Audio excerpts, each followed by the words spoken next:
Sugod na ta! Fourier series. Definition. Let f of x be defined in the interval from negative L to L and the outside of this interval by the function x plus 2L is equal to f of x. That is assume that the f of x has a period of 2L.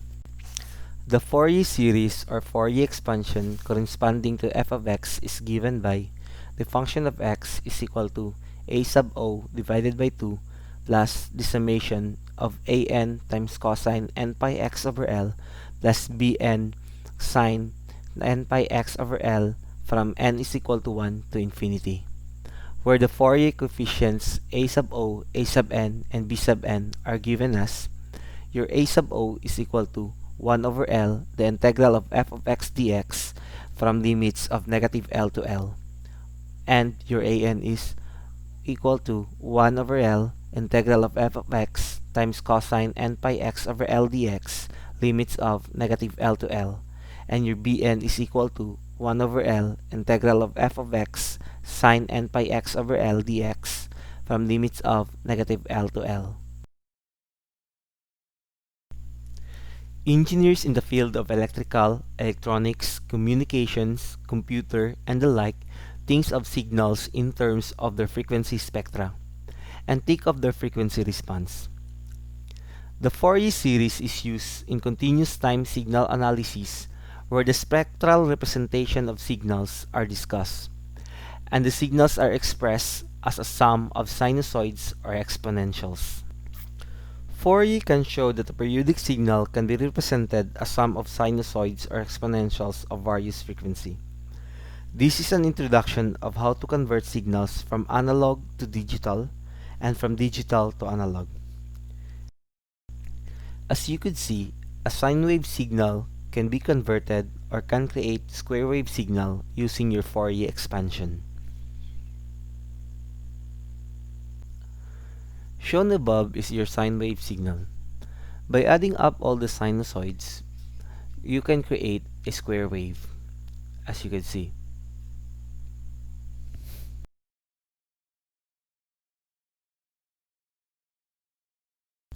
This is a representation of adding 15 sinusoids of your sine wave signal.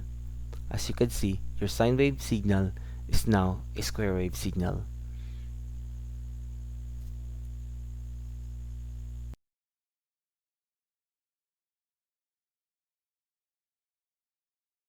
Now for your example.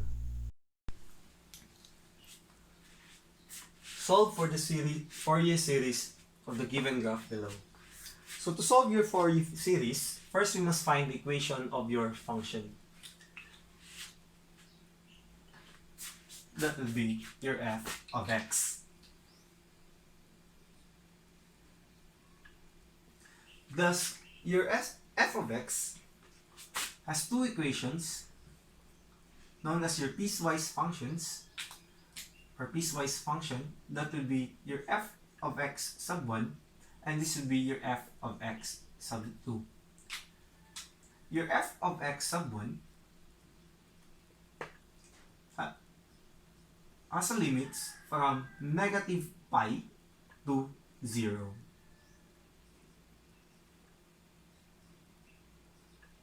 And your f of x sub 2 has limits from 0 to pi.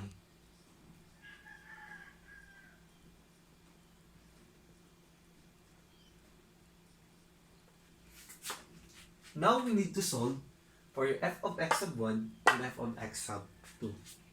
From your analytic geometry, your y is equal to mx plus b. So therefore, your f of x is equal to mx plus b. So for your f of x sub 1, for f of x sub 1, at coordinate points of your f of x sub 1, that would be negative pi and 0,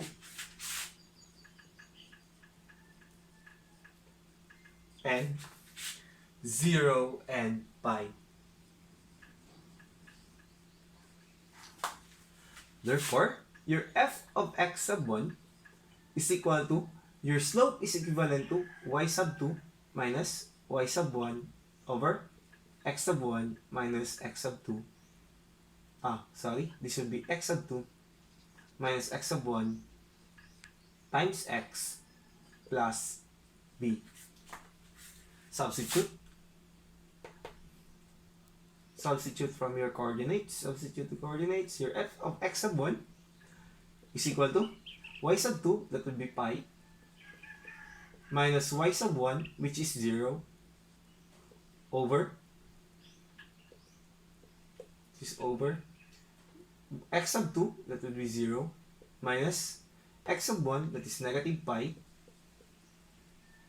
times x plus b. Your b is your y-intercept. So this would be your y-intercept or your b or y-intercept.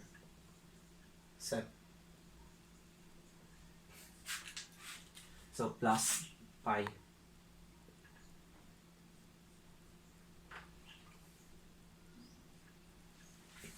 Simplify the function. So you will have your f of x sub 1 is equal to pi minus 0, so that will be pi.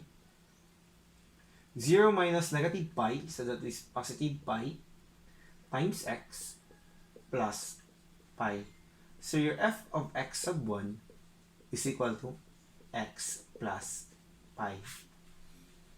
So you will have your f of x sub 1, your f of x, your function is a piecewise function of your f of x sub 1, so that is x plus pi. It is x plus pi if from negative pi to 0. So, finding your f of x sub 2. If you look at the graph, your f of x sub 2 is just the mirror of your f of x sub 1. So, it is just a conjugate of your f of x sub 1. So, therefore, we can simply say that it is negative x plus pi. Your f of x sub 2 is equal to the negative x plus pi if that is from 0 to pi. So, if we will try to prove that your f of x sub 2 is equal to negative x plus pi, so we'll prove it. For your f of x sub 2, that is at the coordinate points of 0 and pi,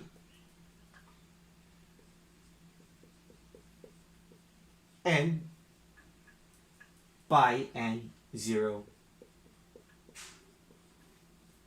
So you have your f of x sub 2 is equal to mx plus b.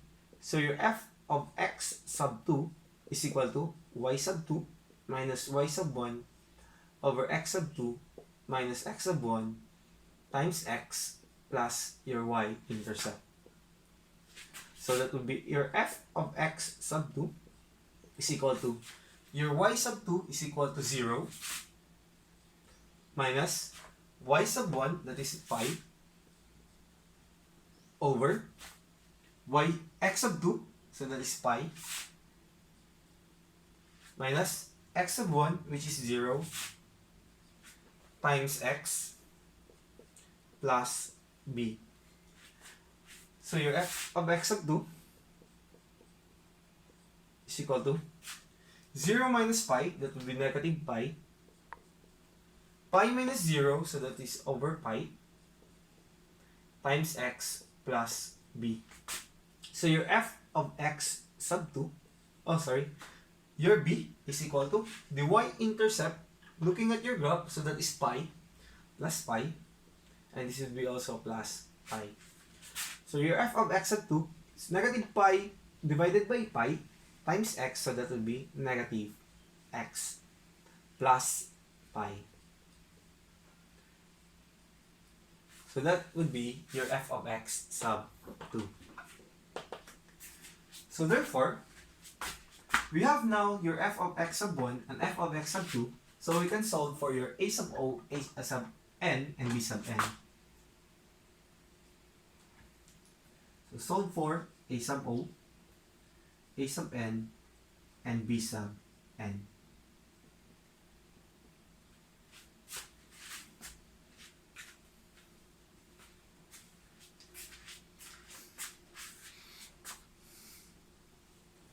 So to solve for your a sub o, thus your a sub o is equal to 1 over L integral of f of x dx from negative L to L, where your L is the limits. So thus your a sub o is equal to 1 over L integral of negative L to L. You have, since your f of x has two functions, so that will be your your f of x sub 1 plus your f of x sub 2 dx. So if we look at the function, your lower limit is at negative pi. This is the lowest value limit. And your highest value limit, or the highest limit, or the upper limit, is equal to pi. So therefore, your negative L is equal to negative pi, and your L is equal to pi. So you have your AO, your A sub O, or A sub 0, is equal to 1 over L, which is pi, the highest limit, integral of negative pi to pi. Then you have your f of x sub 1 plus f of x sub 2 dx. So your a sub o is equal to 1 over pi. So to integrate this, we have to distribute dx inside.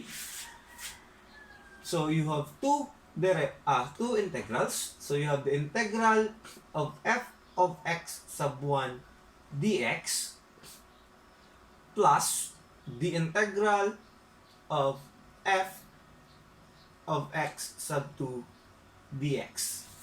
For your f of x sub 1, you have the limits of negative pi to 0, with negative pi to 0. And for your f of x sub 2, so that will be 0 to pi. So substitute your f of x sub 1 and f of x sub 2 to its equation. So your a sub 0 is equal to 1 over pi times the integral of negative pi to 0 f of x sub 1, so that will be x plus pi dx plus the integral of 0 to pi your f of x sub 2 is equal to negative x plus pi dx. So integrate the function. So you have a sub 0 is equal to 1 over pi times the integral of x plus pi dx. So you have x dx and pi dx. The integral of x dx, so that will be x squared over 2 plus integral of pi dx, so that is pi x. You have the limits of negative pi to 0. Let's enclose this. You have the limits of negative pi to 0 plus. So the integral of negative x dx, so that will be negative x squared over 2 plus the integral of pi dx, so that is pi x, the limits of 0 to pi. So A sub O is equal to 1 over pi. So simplify the equation. So integral, that would be, substitute your 0 and pi. So that is upper minus the lower limit. So substitute x by 0. So that is 0 squared over 2 plus pi times 0 minus the lower limit. So that is negative, substitute x by your lower limit. So that is negative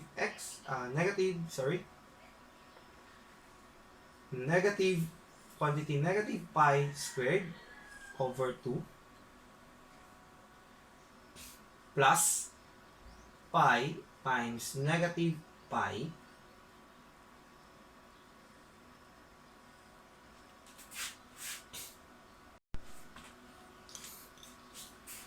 plus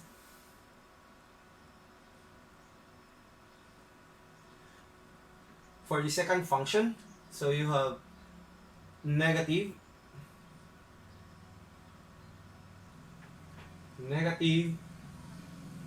substitute x by pi, so you have pi squared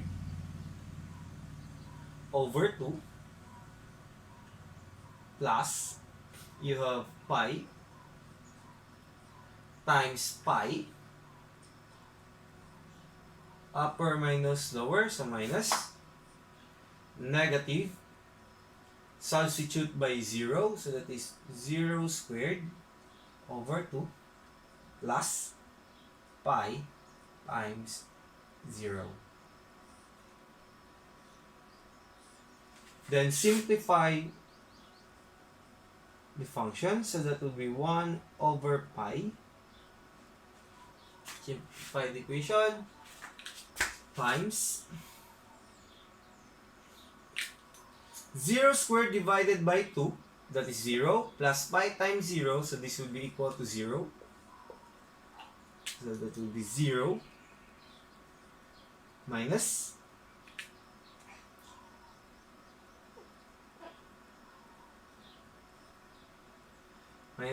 you have negative pi squared. So quantity negative pi squared, so that will be positive pi squared divided by 2, so that will be pi over 2. Negative pi times negative pi, so that will be negative pi squared. Pi squared. This is pi squared over 2, and this will be negative pi squared plus. So you have negative pi squared over 2, negative pi squared over 2 plus pi times pi, so that will be pi squared minus 0 squared, so that is 0 divided by 2, 0 plus pi times 0, so that will be 0, so minus 0. So again, let us simplify. So your a sub 0 is equal to 1 over pi times,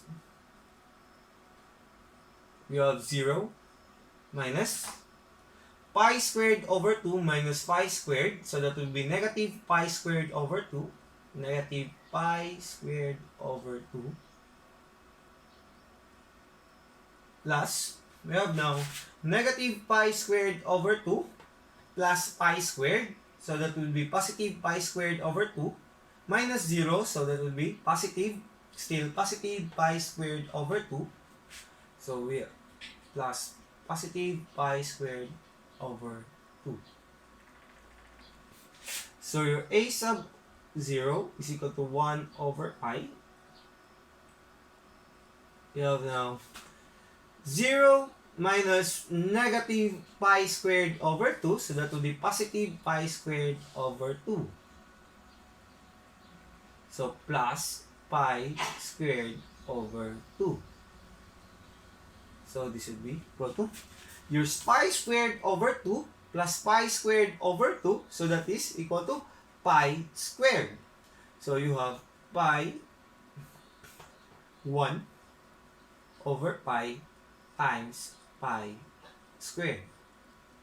So 1 over pi times pi squared, so that will be equal to pi. So your a sub 0 has a value of pi. So a sub 0 is equal to pi.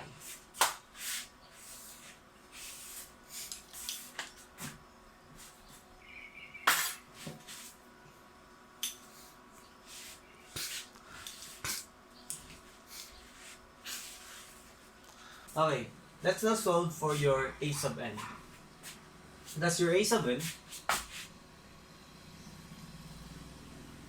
is equal to 1 over L integral of negative L to L f of x cosine n pi x over L dx. So you will have a of n is equal to 1 over L, this is 1 over pi,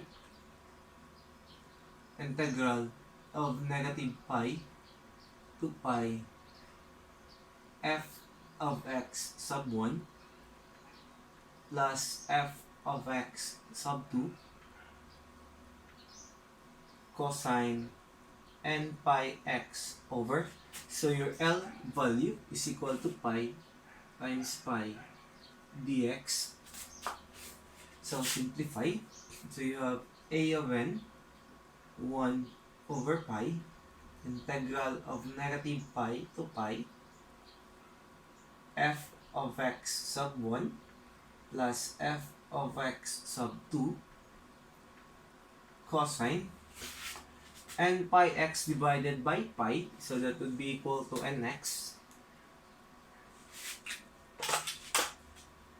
And so this should be nx. So that is n of x over, that is nx dx. So you have now your a of n is equal to 1 over pi times the integral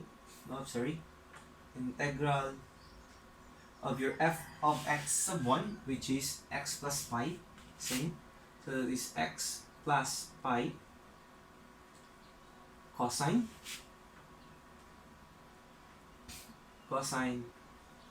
nx dx from negative pi to 0, limit of your f of x sub 1, plus the integral of f of x sub 2, which is negative x plus pi cosine nx dx, where your limit is at 0 to pi. So you have two integrals. So we need to integrate this part. This should be your part A, and this part will be your part B.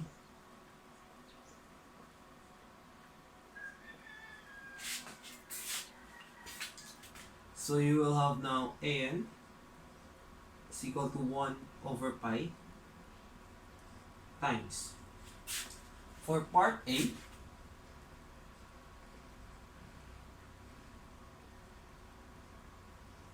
you have the integral of x plus pi cosine nx dx from negative pi to 0. So by integration by parts, thus let u is equal to x plus pi, and your dv is equal to cosine nx dx.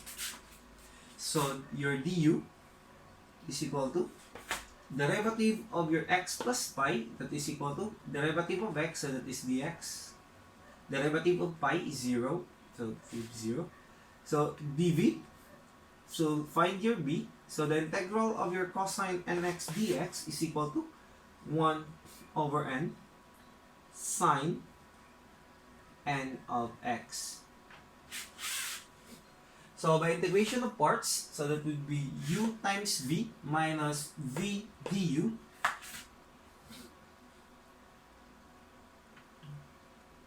So that is u times v. So that is x plus pi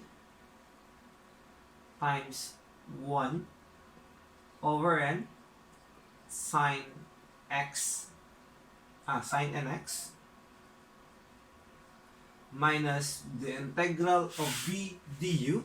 So that will be 1 over n v sine nx du times dx. So simplify. So you have x plus pi times 1 over n sine nx minus constant is 1 over n. So 1 over n times the integral of sine x dx is equal to negative 1 over n cosine nx. So we have now your x plus pi times 1 over n sine nx. So negative 1 over n times negative 1 over n cosine nx. So that will be positive 1 over n squared cosine nx.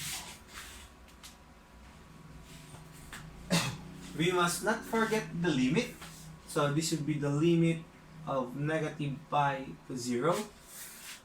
So substitute and simplify. So we have now x plus 0.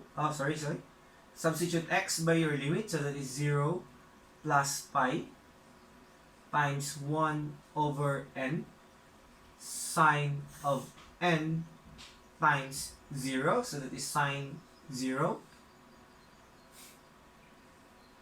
plus 1 over n squared. 1 over n squared cosine of n times 0. So that is cosine 0 minus the lower limit. So you have substitute x by negative pi. So you have negative pi plus pi times 1 over sine n times pi. So that will be pi n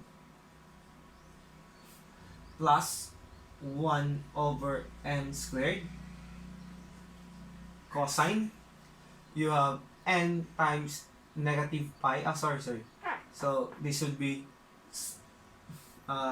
substitute sine n times negative pi. So this will be sine negative pi n. So you have 1 over n squared cosine times negative cosine n times negative pi. So that is negative pi n.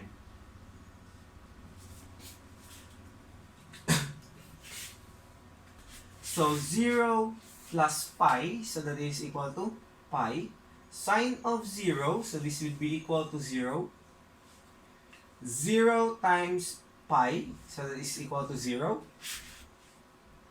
So you have 0 here.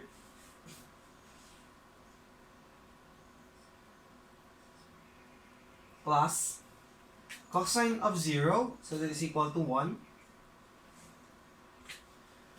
So that 1 times n squared, so that is 1 over n squared minus negative pi plus pi, so this is equal to 0. 0 times 1 over n sine negative pi n, so that is also equal to 0. Plus cosine n squared, plus 1 over n squared cosine times cosine pi over n. But remember, from your trigonometry, your cosine negative theta is equal to cosine theta. So your cosine negative pi n is just equal to cosine pi of n. So you have 1 over n squared times cosine pi of n. So simplify, you have now 1 over n squared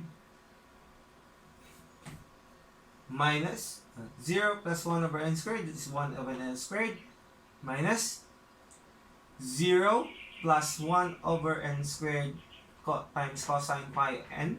So that is 1 over n squared cosine pi n times negative, so minus 1 over n squared cosine pi n. So the common would be 1 over n squared 1 minus cosine pi n. So this will be your part A. So this will be times 1 over n squared times 1 minus cosine pi n plus your part B.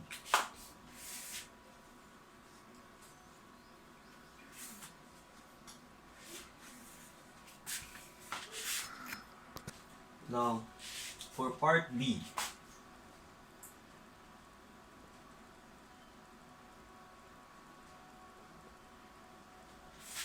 so you have the integral of negative x plus pi cosine nx dx from 0 to pi.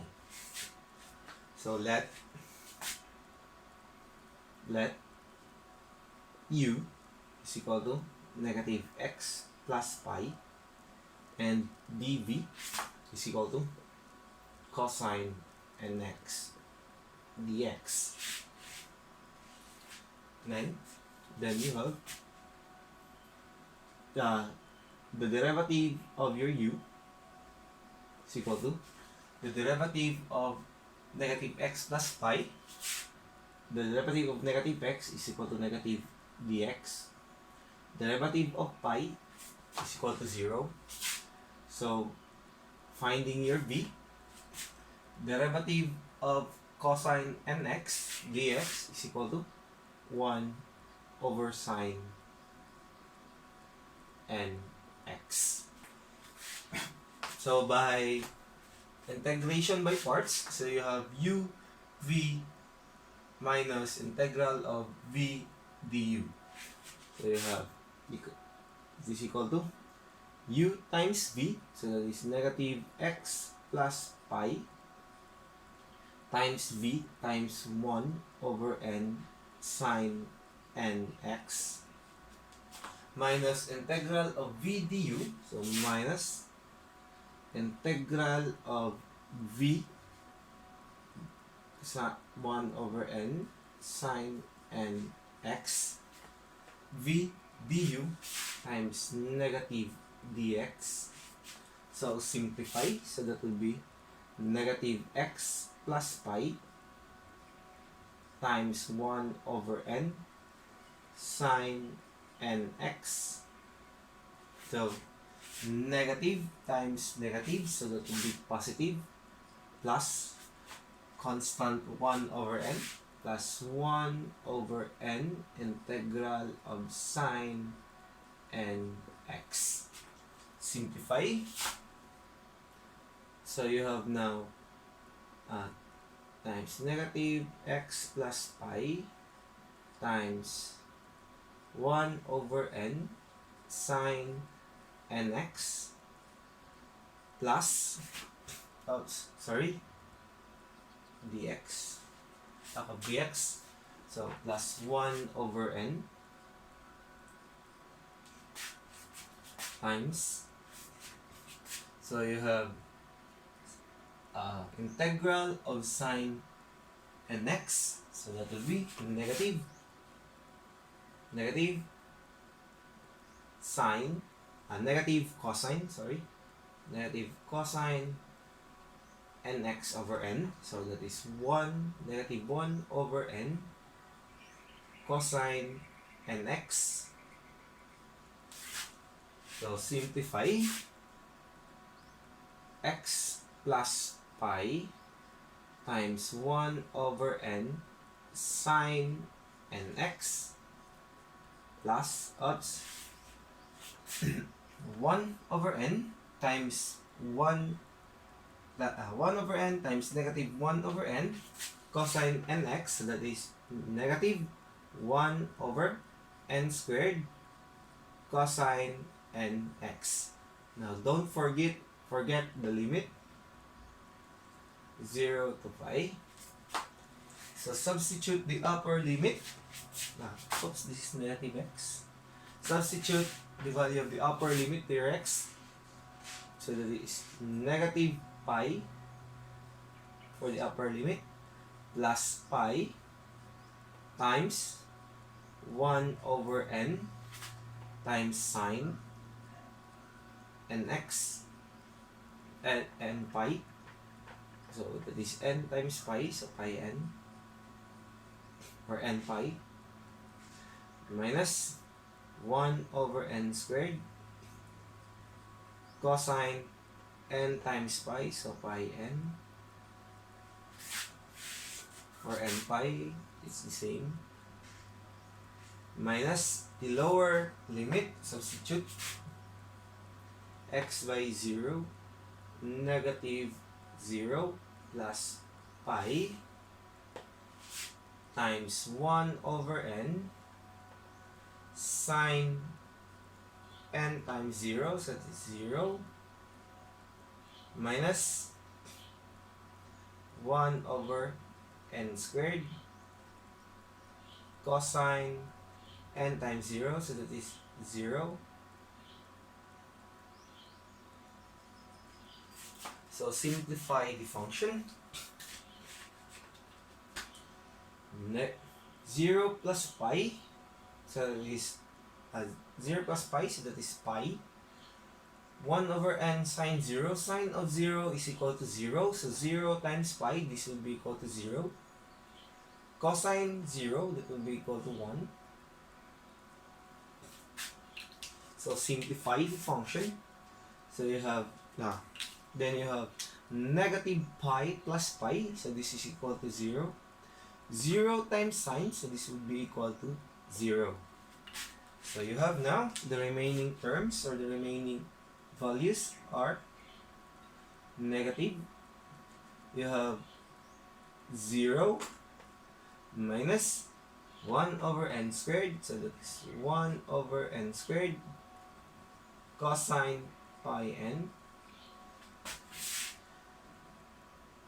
0 minus 1 over n squared, so that is negative n 1 over n squared times negative, so that would be positive plus 1 over n squared.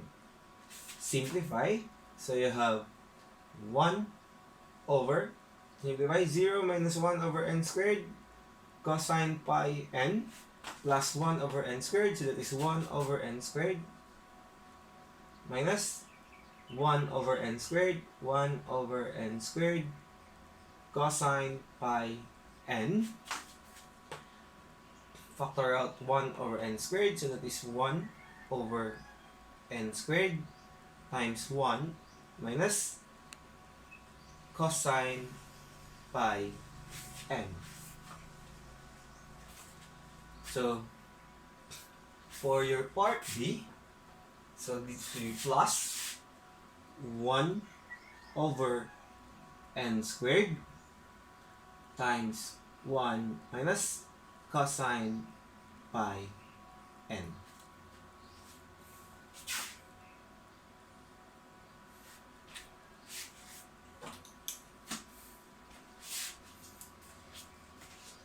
So simplify your an. So you have now an is equal to 1 over pi times 1 over n squared times 1 minus cosine pi n plus 1 over n squared times 1 minus cosine pi n. So that is equal to 2 over n squared times 1 minus cosine pi n. So your a sub n is equal to 1 over pi times 2 over n squared times 1 minus cosine pi n.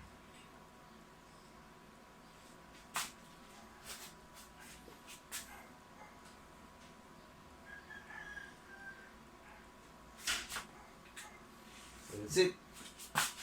Now we need to solve for your b sub n.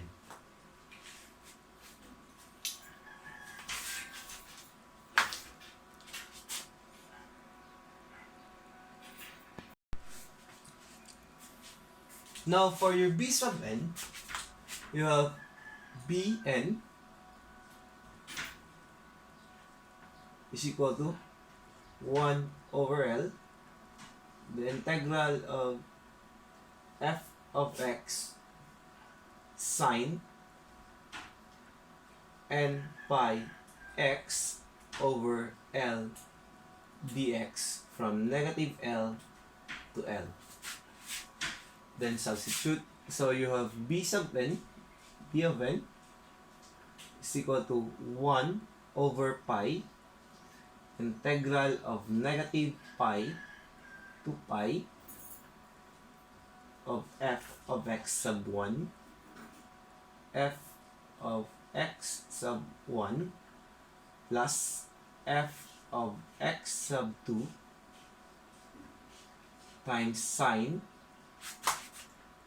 n pi x divided by pi dx. Then n pi x divided by pi, so pi divided by pi, it is equal to 1. So you have your b sub n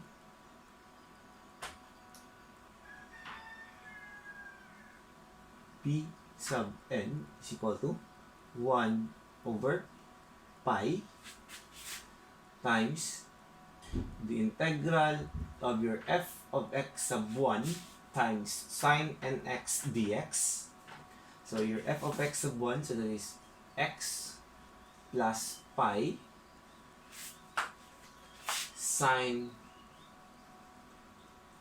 nx dx with the limits of negative pi to 0, negative pi to 0 plus the integral of your f of x sub 2 times sine nx, so that is negative x plus pi sine nx dx from 0 to pi. So you need to integrate this part, be your part A, and this will be your part B.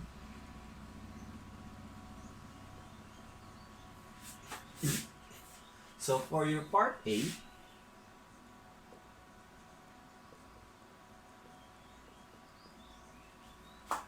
you have the integral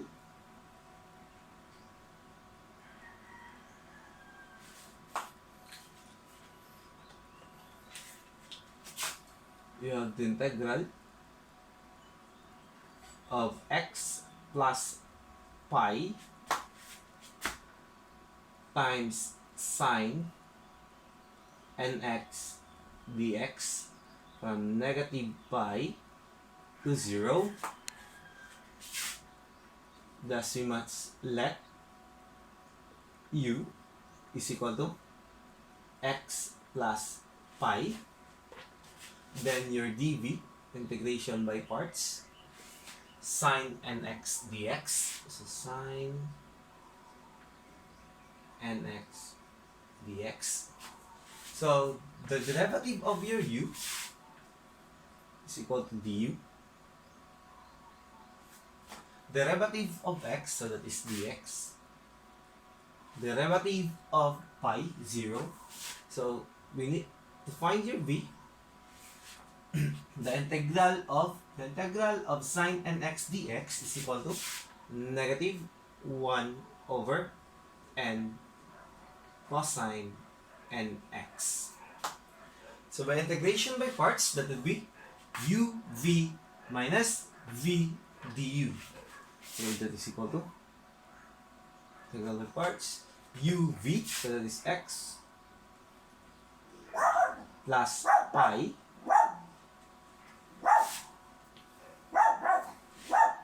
u times v times negative 1 over n cosine nx minus v du, so that's integral of negative 1 over n cosine nx times dx. So this would be negative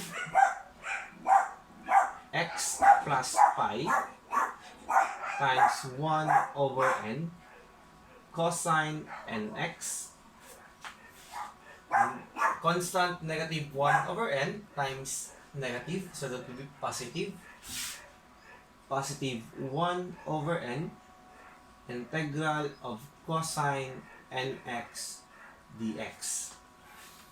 Then you have that is equal to negative times x plus pi times 1 over n cosine nx plus 1 over n derivative integral of cosine nx dx, so that is equal to 1 over n sine nx dx. So equal to negative x plus pi times 1 over n cosine nx plus 1 over n times 1 over n of, we don't have dx on this side. 1 over n plus 1 over n sine nx, so that is 1 over n squared, 1 over n squared sine nx. Then we have your limits of negative pi to 0, so negative pi to 0. Then substitute your upper limit and lower limit. So x, that is negative upper limit of 0, so x is equal to 0, plus pi times 1 over n cosine of n times 0, so that is cosine 0 plus 1 over n squared sine of n times 0 sine 0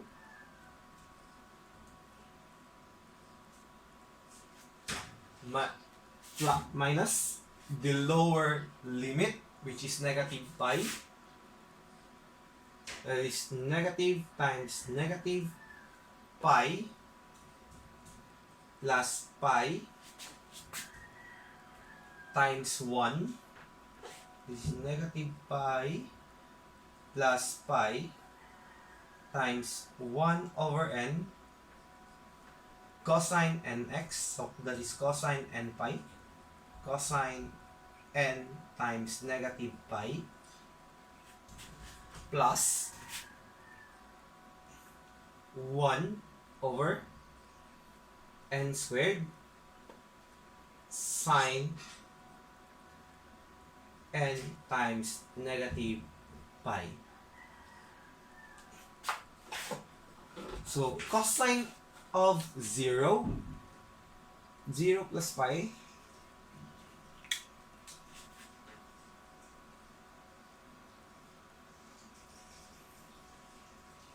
simplify here, should be negative times 0 plus pi, so that is equal to pi. 0 plus pi equal to pi times negative, so that is negative pi. Cosine of 0, that is equal to 1. So 1 times 1 over n, so that is 1 over n. So 1 over n times pi, that is pi over n, or the negative pi times 1 over n. Sine of 0, so this is equal to 0. 0 times 1 over n squared, so that is equal to 0. So plus 0.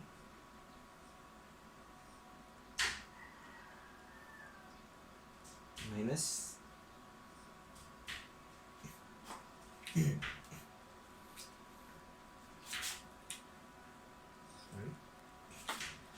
Negative pi plus pi is equal to 0. 0 times 1 over n cosine n times negative pi, so this is equal to 0. So 0 times negative, so that is also 0. So 0. 1 over n squared plus 1 over n squared sine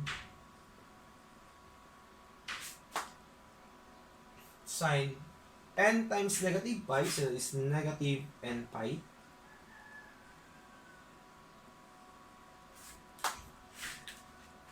But remember, from your trigonometry,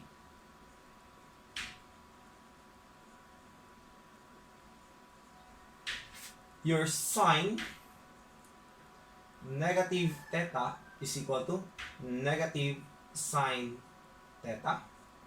So your sine negative n pi is equal to negative sine n pi. So you will have negative pi times 1 over n plus 0, so that is negative pi over n minus 0. So your sine negative n pi is equal to negative sine n pi, so this would be minus 1 over n squared sine n pi. Simplify, so you have negative pi over n minus 0 minus 1 over n squared psi n pi, so that is negative 1 over n squared psi n pi. Negative times negative, so that is positive 1 over n squared sine n pi. So that would be your part A.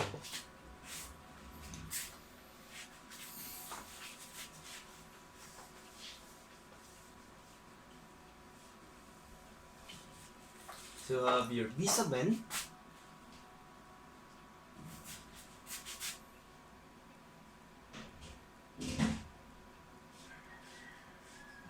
is equal to 1 over pi times negative pi n plus 1 over n squared sine n pi. So we need to solve for your part B.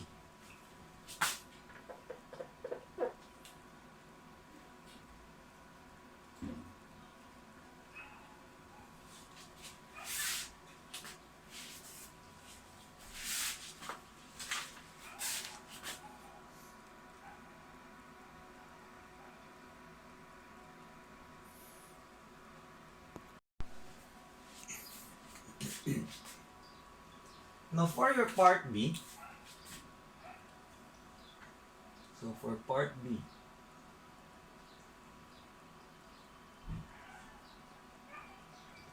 you have the integral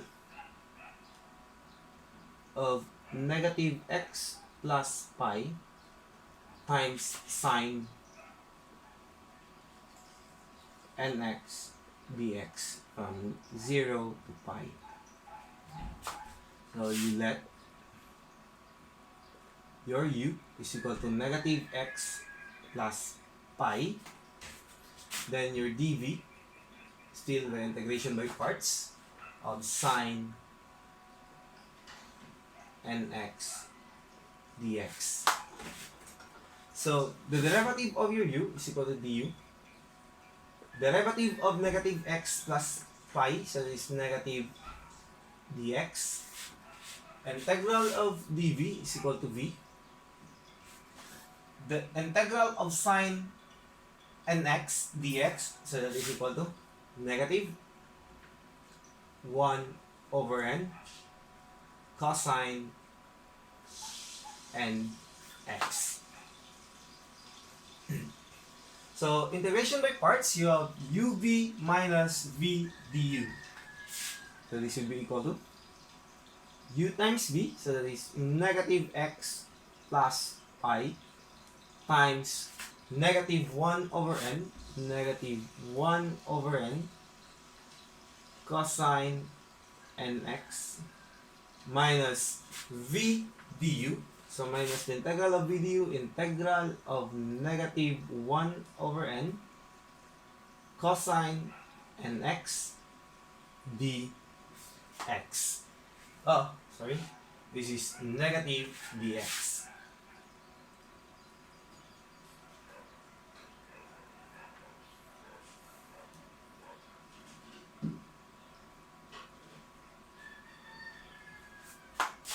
So simplify, we have now negative x plus pi times 1 over n cosine nx. So negative times negative, positive. Positive times negative, so still negative. So negative. Constant of 1 over n. Integral of cosine nx dx. Then we have negative x plus pi times 1 over n cosine nx minus 1 over n integral of cosine nx dx, so that is 1 times 1 over n sine nx. So you have now negative x plus pi times 1 over n cosine nx minus 1 over n times 1 over n sine nx, so that is 1 over n squared sine nx. Now we substitute now for the limit, or solve for the limits. So you have from 0 to pi. So substitute x by your upper and lower limit. Upper minus lower, so that will be negative times, negative x, sorry. Is it times negative x, negative pi plus pi times 1 over n cosine n times pi, so that is n pi, minus 1 over n squared sine n times pi, so n times pi. Now for your lower limit, substitute x by 0, so that is negative times 0 times negative, so 0 plus pi times 1 over n cosine n times 0, so that is 0 cosine of 0 plus minus 1 over n squared times sine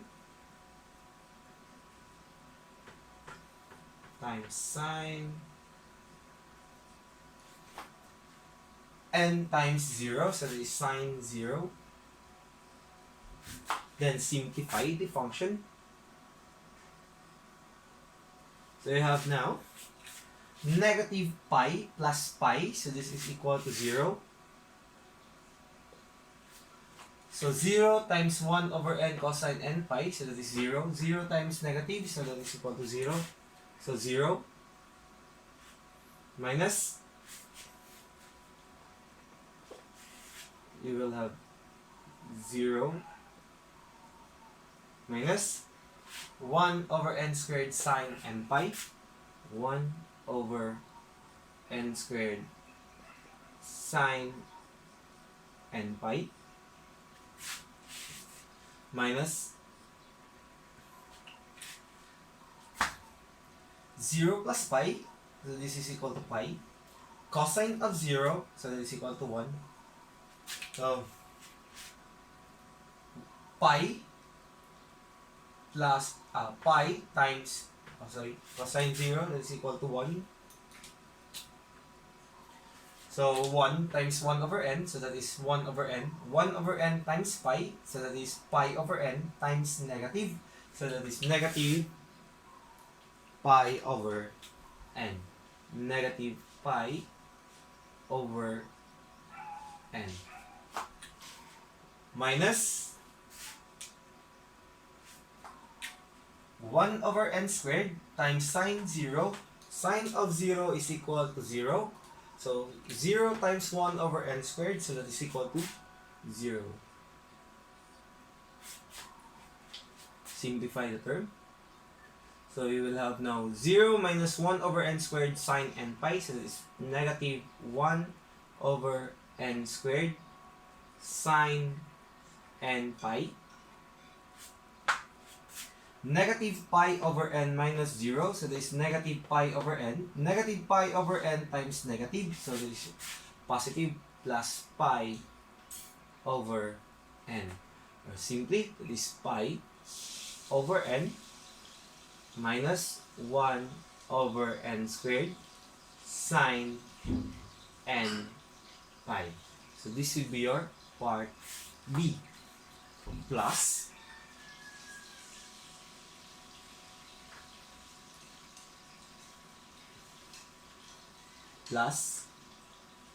pi over n minus 1 over n squared sine n pi.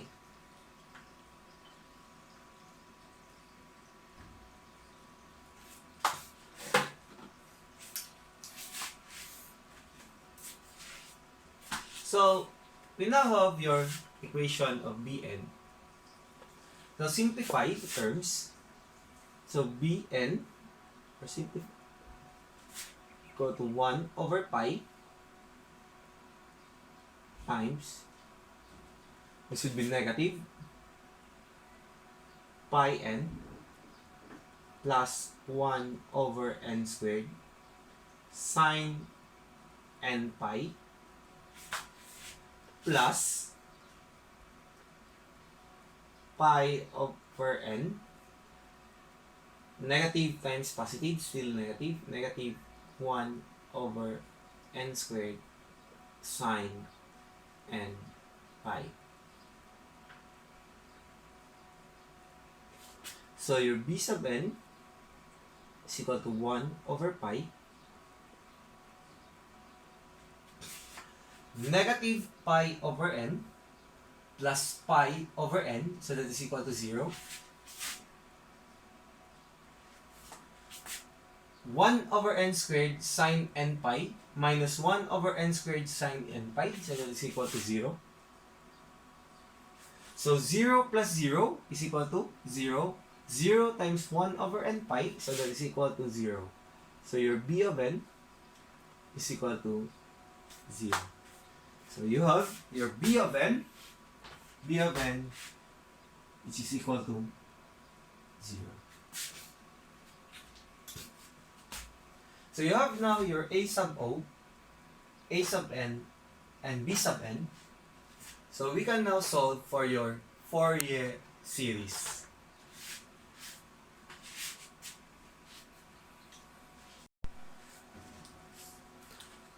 Now to solve for your Fourier series,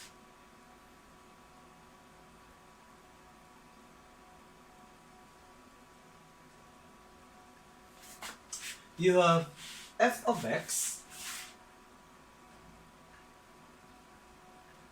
is equal to your a sub o divided by 2. So your a sub o is equal to pi, so that is pi over 2 plus the summation of your a sub n, which is equal to 1 over pi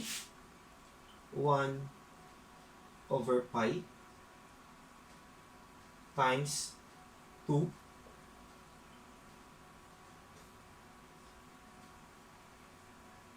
over n squared times 1 minus cosine n pi.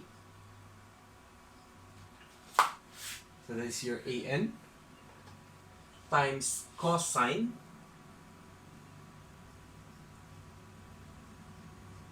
n pi x, cosine n pi x over L, where your L is equal to pi,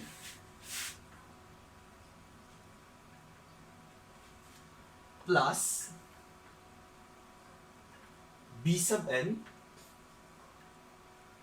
where your b sub n is equal to 0, times sine n pi x over L, where your L is the highest limit or the upper limit, which is equal to pi,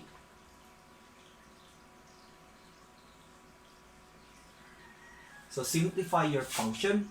So you have f of x is equal to pi over 2 from n is equal to 1 to infinity, plus the summation is equal to 1 to infinity. You have now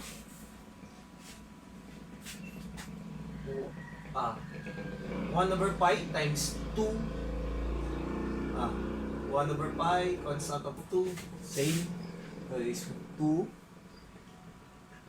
over pi times 1 over n squared times 1 over cosine n pi, n times n pi times x divided by pi, so that is nx. So you have cosine nx, cosine nx. 0 times sine, so that is 0. So you are left with this function. So this would be your Fourier series equation. So if you want to find the values of your Fourier series, so you must let your n is equal to 1 up to infinity. So that is 1, 2, say that is 1, 2, 3, so on and so forth. So substitute the value of your n. So you have your f of x is equal to pi over 2 plus, if we substitute n is equal to 1, 2, and 3, so you have, first we have n is equal to 1, so that is 2 pi constant 2 pi, constant of 2 over pi, so 2 over pi. Then we have your n is equal to 1, so this will be times.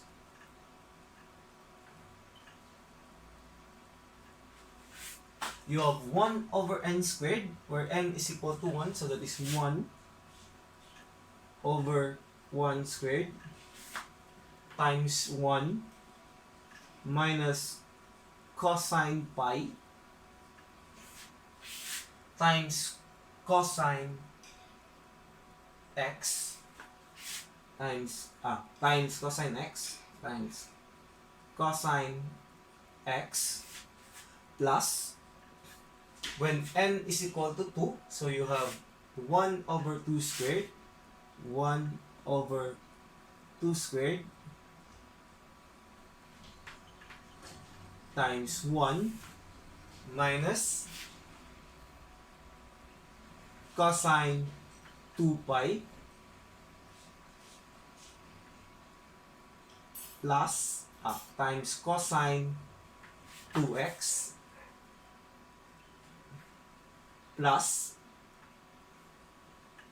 you have, if your n is equal to 3, so you have 1 over 3 squared times 1 minus cosine n is equal to 3, so cosine 3 pi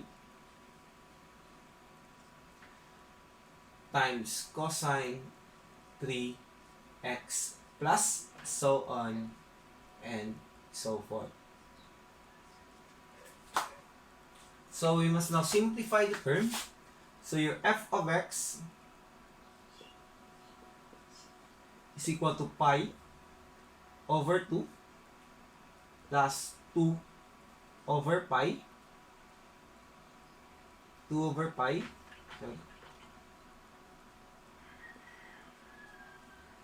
times 1 over 1 squared, so that is 1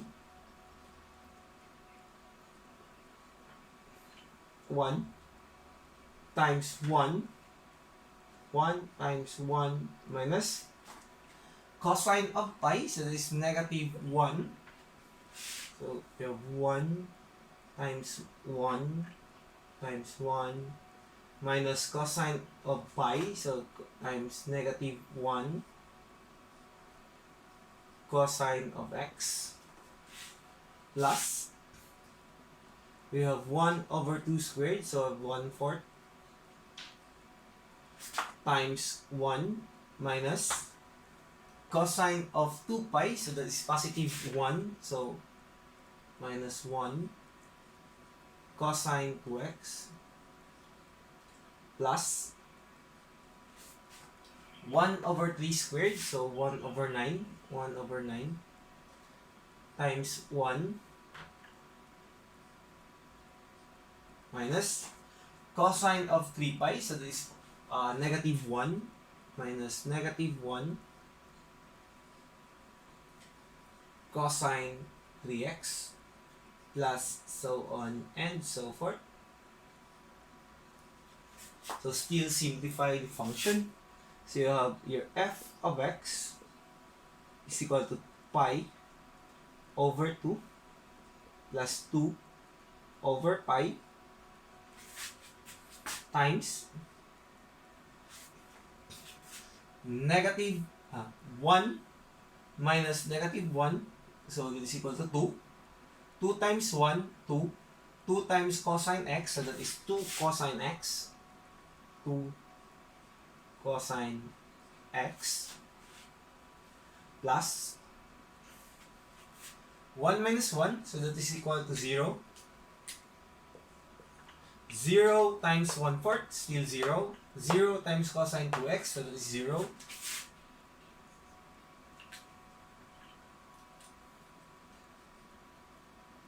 Plus 1 over 9 times 1 minus negative 1. 1 minus negative 1 equal to 2 times 1 over 9. You have 2 over 9. 2 over 9 times cosine 3x, so you have 2 over 9 cosine 3x plus so on and so forth.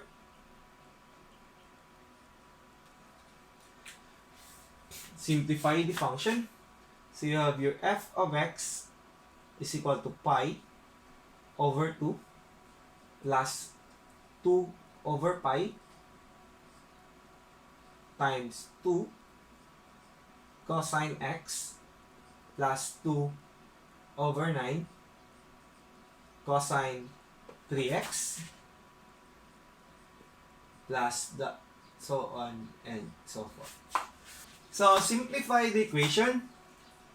So we have f of x is equal to pi over 2 plus factor out 2 in the inside terms. So 2 times 2 over pi, so that is 4 over pi. So we factor out 2, so what is left is cosine x plus factor out 2 from 2 over 9 cosine 3x, so that is 1 over 9 cosine 3x plus so on and so forth. So this will be your Fourier series of the given signal